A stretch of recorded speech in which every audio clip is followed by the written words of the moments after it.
মা শারদার মুখখানি সবসময় ঘোমটা দিয়ে ঢাকা থাকত, চিররহস্যের অবগুণ্ঠন দিয়ে।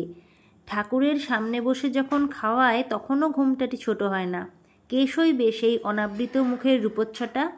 তাই মহামায়া এই যবনিকাটি রচনা করেছেন, শুধু বিস্তৃত করেছেন একটি আভাসের আকাশ। আভাসের অন্তরালে রয়েছেন বিভাত হয়ে। ঠাকুরের তখন কঠিন অসুখ।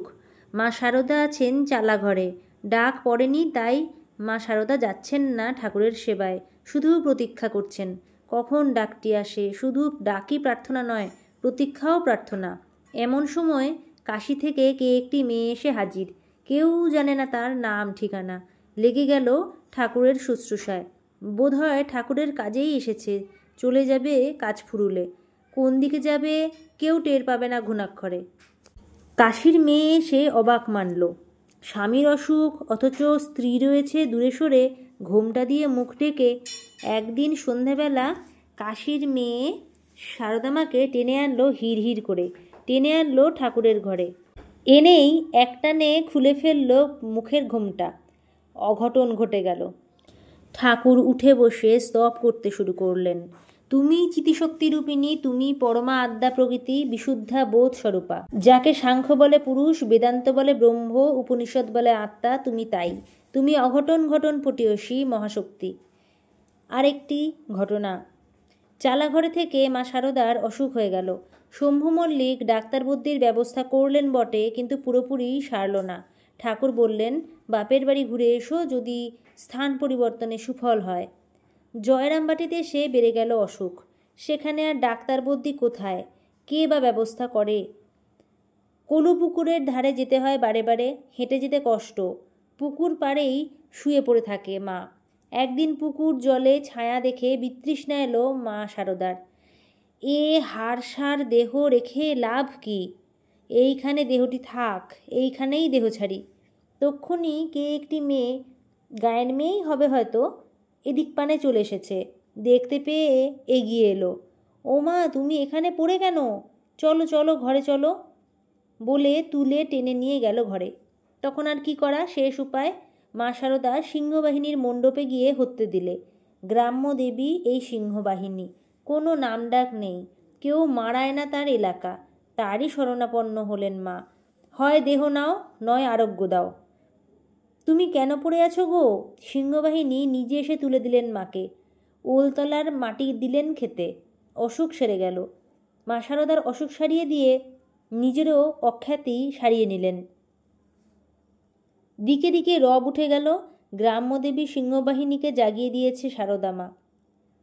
বড় জাগ্রত দেবতা। সেখানকার মাটি কৌটোয় করে রেখেছি, বললেন শ্রীমা। নিজে খাই, রাধুকেও রোজ খেতে দিই একটু একটু করে। বোস মা, বোস, একজন স্ত্রী ভক্তকে বললেন সেদিন শ্রীমা। এটি আরও একটি ঘটনা। এটি আমার ভাইঝি, নাম রাধারানী। ওর মা পাগল হতে আমিই ওকে মানুষ করি। কিশোরী একটি মেয়ে, মায়ের হাত থেকে পালাবার চেষ্টা করছে প্রাণপণে। কত রকম বুঝিয়ে তার চুল বেঁধে দিলেন, কাপড় পরিয়ে দিলেন, খাইয়ে দিলেন নিজের হাতে। মহামায়ার এ আবার কোন মায়া? এই যে রাধি রাধি করি, এ তো একটা মোহ নিয়ে আছি। দুই পাজরার নিচে খুব ব্যথা হয়েছে রাধুর। কাছে বসে মা সেঁক দিচ্ছেন। একটি স্ত্রী ভক্ত মাকে প্রণাম করে বসলো পাশটিতে। রাধুর কি হয়েছে মা?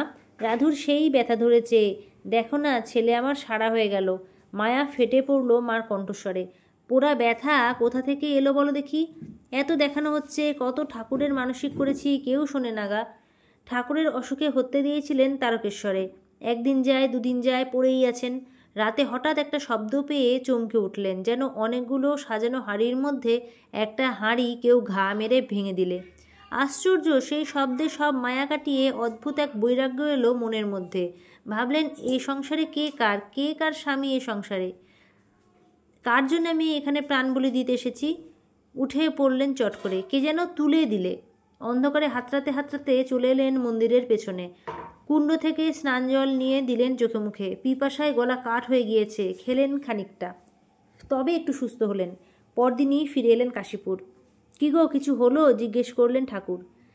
কিছু না তো, আমি জানি কিছু হবার নয়। আমিও স্বপ্ন দেখলুম, হাতি ওষুধ আনতে গেছে, মাটি খুঁড়ছে ওষুধের জন্য। এমন সময় গোপাল সে স্বপ্ন ভেঙে দিলে। কাল পূর্ণ হয়েছে, খেলা শেষ করেছি, বাকি খেলা এবার তুমি খেলবে। তারপরে মা গেলেন ভবতারিণীর মন্দিরে। দেখলেন মা কালী ঘাড় কাত করে রয়েছেন। মা, তুমি এমন করে কেন আছো? মা কালী বললেন, ওর ওই ঘায়ের জন্যে, আমারও গলায় ঘা হয়েছে। এক অসুখ ছাড়ে তো আরেক অসুখ ধরে, এবার ধরল ম্যালেরিয়া। সবাই বললে পিলের দাগ নাও, পিলের দাগ ছাড়া সারবে না এই কম্পজ্বর। সে এক অমানসিক ব্যাপার। রুগীকে স্নান করিয়ে শুইয়ে দেওয়া হয় মাটিতে। 3-4 জন লোক তার হাত পা চেপে ধরে জোর করে, যাতে সে যন্ত্রণায় না পালায়। তারপর হাতুড়ে জ্বলন্ত কুলোকাঠ দিয়ে পেটের খানিকটা জায়গায় ঘষতে থাকে। পোড়ার যন্ত্রণায় রুগী তীব্রস্বরে আর্তনাদ করে, যত চেঁচায় তত তাকে চেপে রাখে প্রাণপণে। মা শারদা স্নান করে এলেন। তার মা বললেন হাতুড়েকে, বাবা, বেলা হয়েছে, নতুন আগুন করে আমার মেয়েটির পিলে দেগে দাও। 3-4 জন দুর্ধর্ষ লোক তাকে ধরতে এলেন। মা শারদা বললেন, না, কাউকে ধরতে হবে না, আমি নিজেই পারবো চুপ করে শুয়ে থাকতে। কুলোকাঠের আগুন দিয়ে পিলে দেগে দিল মা শারদার। অসহ্য যন্ত্রণা সহ্য করল স্থির থেকে। অস্ফুট একটি কাতরোক্তিও বেরুল না মুখ থেকে। স্থির থাকো যন্ত্রণায়, স্থির থাকো, স্থির থাকো সমর্পণে, শরণাগতিতে। যেখানে আছো সেখানেই তোমার স্থির। মাকু আক্ষেপ করছে, কি জায়গায় থির হয়ে বসতে পারলুম না। থির কি গো? মা বললেন, যেখানে থাকবি সেখানেই থির। স্বামীর কাছে গিয়ে থির হবি ভাবছিস? সে কি করে হবে? তার অল্প মাইনে, চলবে কি করে? তুই তো বাপের বাড়িতেই রয়েছিস। বাপের বাড়ির লোকে থাকে না, যেখানেই শান্তি সেখানেই তিষ্ঠ। মনে নেই ঠাকুরের কথা? মা, তীর্থে তীর্থে ভ্রমণ করা কি ভালো? মা বললেন, মন যদি এক স্থানে শান্তিতে থাকে তবে তীর্থ ভ্রমণের কি দরকার? আসল তীর্থ হচ্ছে চিত্ত। চিত্তে যদি তীর্থ না থাকে তবে কোথায় তোমার তৃপ্তি? ম্যালেরিয়ার জন্যে ঠাকুরও পিলে দাগিয়েছিলেন। তাই তো বললেন, যা ভোগ আমার উপর দিয়েই হয়ে গেল, তোমাদের আর কারুকে কষ্ট ভোগ করতে হবে না, জগতের সকলের জন্যে আমি ভোগ করে গেলুম। সবাই বলুন, জয় শ্রী মায়ের জয়, জয় শ্রী ঠাকুরের জয়।